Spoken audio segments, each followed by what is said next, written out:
Today we've got a malicious compliance story involving a customer who spends tens of millions of dollars annually. We'll get to that in a bit, but first, working with Rod. So Rod, not his real name, was a great employee, good worker, kind-hearted, and basically the class clown. One day he got a little malicious compliance on me. We use a lot of equipment, including a small push-around single-man lift. It's small enough to fit through a door, but can be set up to reach about 30 feet high. One day I casually asked Rod, "Hey, can you bring the lift back to the office? We just use it for finishing a job," and he was driving the truck that could haul it. He said, "Sure, no problem." A few hours later, I get back to my office. I open the door, immediately stop in stunned silence. Rod had pushed the lift into my office, behind my desk, and put my chair inside. I honestly laughed so hard I cried a bit. I texted him and said, "Well, I asked you to bring it to the office, didn't I?" He simply replied with,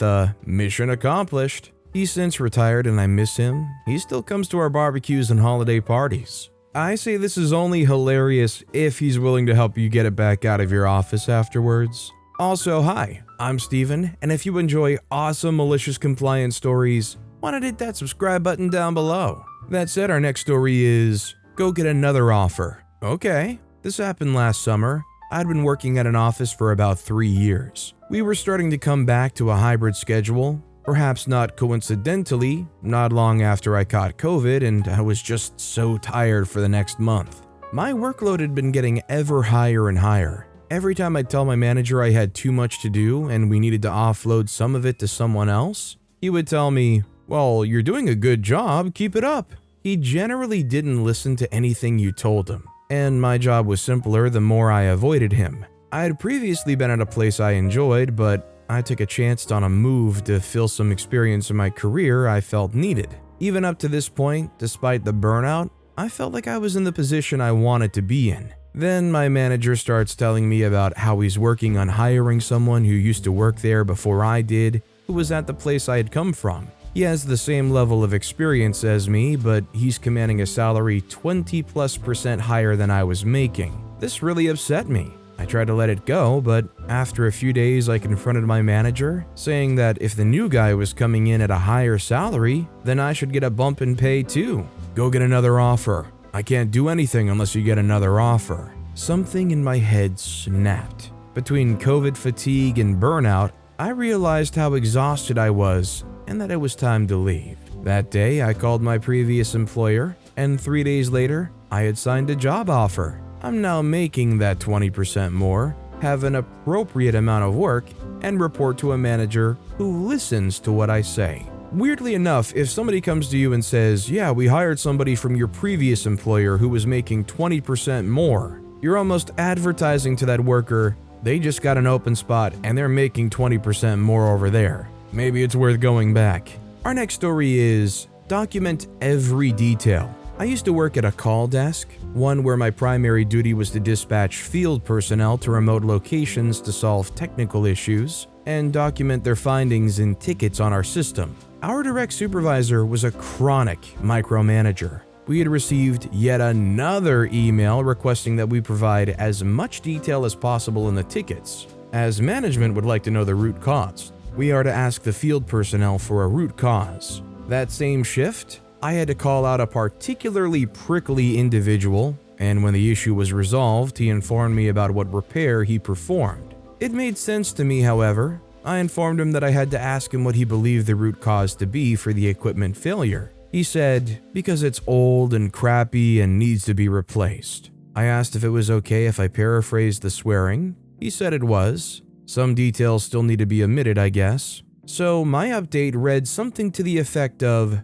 root cause was deemed to be really old equipment in poor condition. Personnel recommends replacement. This would have come at significant cost to the company. And the next day, I received an email from my supervisor saying I am not to be putting information like that in tickets. Our next story is, I can't pre-close to leave early? Fine, then I'll just leave later. I work at a fast food store, and during the holidays, hours had been cut for slow business. I work the closing shifts, and I'm usually by myself when dealing with rushes or when it comes to closing down the store. So I've been trying to pre-close when I come in for my shift. This may include restocking and changing the use-by dates, or cleaning out the toppings and placing it in a tub, then replacing it back into the fridge. Sometimes it gets messy since I'm the only one there, but I try my best to do it when there's no one in front of me, with the exception of a few. One day I come in and my shift leader tells me that I can't pre-close any later than 9. We close at 10:15, but for one person alone to clean the entire front is insane. I would never leave.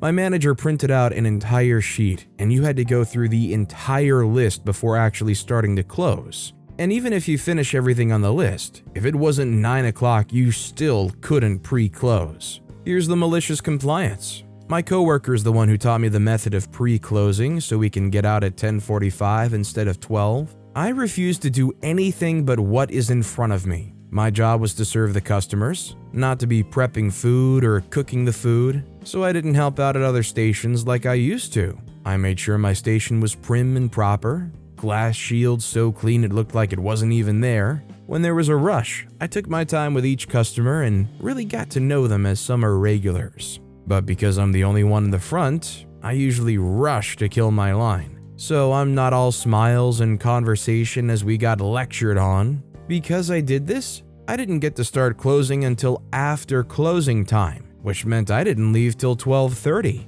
So because you wouldn't let me stick to my pre-closing routine, which got me out faster and cost you less money, I'm milking every minute to abide by your rules. And since I didn't help with other stations in my downtime, me, who is supposed to be the last station standing, besides Dishes, who finishes around the same time I do, is still seeing sections that need cleaning because we also didn't have enough people at night. My manager the other day stayed the closing shift with us. My shift leader told me that my manager asked her why I left so late the other day. But when you work the closing shift, you understand why I left so late, because that day we were sort of swamped. And I made sure he saw me following his rules step by step. He left later than I did that day, and I left at 12:45. You gotta love those retail/restaurant workplaces where, unless you can dice yourself up into multiple smaller yous and do multiple jobs at once, you're never doing it good enough. Our next story is pushback to the buyer if credit terms don't match? Okay then. Working in customer service is a mixture of do it the way it needs to be to get done and do what you're told. In this case, my manager and I used malicious compliance to make a point to the finance department that, okay, we'll do as we're told even if it makes our company look incompetent to our biggest customers. When we migrated to the new point of sale system, I noticed that the credit terms showing up on the order confirmations for one of our biggest customers weren't right. The number of percentage net terms on their purchase orders did match what we have on contract, but didn't match what was showing up on our order entry and confirmation screens for their customer account. At first, it was as simple as correcting the credit terms on the orders in our system to match up with what we have on contract with the customer, and informing finance that we saw some wrong credit terms showing up on our orders. We thought this was a fine workaround, until our electronic system was updated with the correct credit terms. This was met with a strong, "No, your department does not adjust credit terms on orders. You will ask the customer to update their purchase orders, and you will not enter any of their orders until their POs match what our system shows." Mind you, this is for one of our biggest customers, tens of millions of dollars annually. So my manager came to the conclusion that we needed some grease. So it's time to make the wheels squeak. Cue malicious compliance. Seeing that finance wasn't actually updating our system and instead ordered us to reject the customer orders until they changed the credit terms on their orders, my manager gave me a directive. In writing, he knew it was respectful to not throw me under the bus for this. Your instructions are to reject the customer's orders and request they change their credit terms to what the system says it should be. I grinned, he grinned. I knew what was gonna happen. He used me like the tool I am, and it was 100% consensual. I started rejecting all of their orders and asked their buyers to update the credit terms on their purchase orders to what was, frankly, wildly wrong terms and not close to what we had on contract with them. It wasn't long before a deluge of irate emails came pouring in from the customer, angrily demanding why we were making them change credit terms, how there were absolutely no negotiations held about changing credit terms, asking why an order entry agent was essentially dictating major financial matters, and how this was wildly unprofessional of us. When word got around that some lowly customer service agent was telling our customer to change their credit terms, I just showed the email saying, "My boss told me to do it." And my boss then pulled out his emails and said, "Finance department told me they wanted my department to do this." Wouldn't you know, less than a day later, the customer's credit terms were updated in the system to what they should be. This is incredible that you showed the finance department there was a clear discrepancy and an error in their system, and they said, "Nah, there can't be an error in our system. Tell them to change their numbers." Our next story is, shh, this is a study space. So near me, there's rooms in the various academic and recreational buildings, specifically designed for either solo or group studies. I have a bit of trouble studying in my dorm since I lose focus there, so I use these rooms to be productive. For the first 2 quarters of my freshman year, I would use this one specific conference room that was out of the way. Most of these rooms have huge hallway-facing windows, and I abhor being watched. And there were even these 2 crows that would hang out by the window. It was big, empty, and had a whiteboard and projector. Basically, it was perfect for me. I would spend hours after class there until 1 a.m. when the building would close, and they kicked me out. I ended up becoming pretty good friends with the closing staff there. Then they came. It was a group of 5 boys that would suddenly barge in while I was working and would use the room to horse around and ruin the quiet and productive space I had. At first, they would knock on the door, poke their heads in and ask if they could hang out in here, and like an idiot, I said yes. This had happened before with people spotting the room and asking if they could sit with me, and they would usually be kind and quiet and study as well. These guys, though, were just there to mess around. Every day they'd show up and eventually stopped asking permission. At some point I asked them if they could be a little quieter since I could hear them through my headphones, and they just gave me a look and waved me off. They would arrive after me and leave before me, so the staff never really saw them. And I had no grounds to complain since they technically weren't doing anything wrong, as the space wasn't in a library, so there were no volume rules. One day when I was studying for the midterm, I locked the door for the first time, since I really needed to prepare. When they came and jiggled the handle, I did my best to ignore them, pretending I couldn't hear. Instead, they went and got a staff member to unlock it. When they asked why I'd done that, I told them that I needed to study and that I couldn't handle them being loud right now. They got angry and told me that if I didn't like it, I should leave.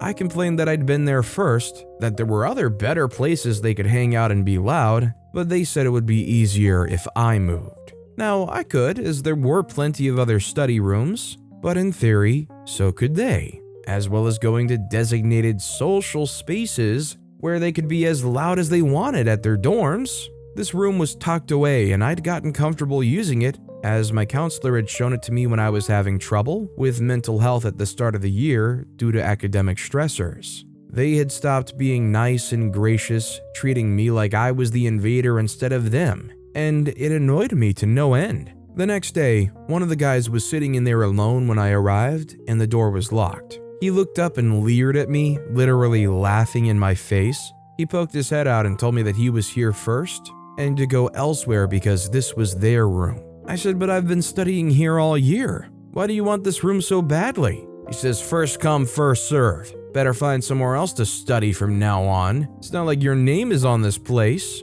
Oh, my name isn't on it? We'll see about that. Malicious compliance time. See, the system for the rooms is typically first come, first serve, just like he said. However, there is another way to get a room. Reserve it. Our school has a website that you can use to book a space for any amount of time, and the reservations show up on a little screen next to the door, and it will turn red when the room's in use. You can put the names of participants and the reason for the booking, and whoever has the reservation gets priority, even if there was someone already in the room. Thing is, not a lot of people know about the website, since it isn't advertised anywhere or really talked about. You've probably guessed what I did. I reserved the room from the time my classes ended until the time the building closed for the next day. When I got there, some of the guys were sitting in there already, some waving at me, some shooing me away. I simply smiled and walked to the staff office, telling them that I'd reserved the room, but some people were already in there and I was having trouble getting them out. I'm soft-spoken and strangers make me nervous, so they were willing to help. The staff person came and told them they needed to leave, and they retorted that they were there first, again telling me to go somewhere else. Then the staff explained that I'd reserved the room, that I had priority, and that they needed to leave now. And I held up the reservation receipt on my phone. This seemed to reach them as they grumbled and left, instead sitting out in the lobby where they continued to goof off, and I got the room all to myself. This worked so well that I booked the room for the next day, and the day after that, I booked it for as far as I could and set up an alarm so I could book another day when the site updated. When I came back the next day, one of the guys was standing in front of the door looking at the screen that had my name on it. I slipped past him, closing the door behind me, and waved as he huffed and walked away. I still let other people in, and eventually when I moved off campus, I could set up my own space that was just as effective, but for a solid 4 months I kept this up, and no one ever barged in on my sessions again. Honestly, I think it's just nice that they have this opportunity to rent a study space where you can have that peace of mind. But with that being said, that's all the time we have for today. Now, if you want to hear another absolutely awesome malicious compliance story, check out that video on the left. Or if you missed my latest video, check out that video on the right. That said, I'll see you all next time with some more stories.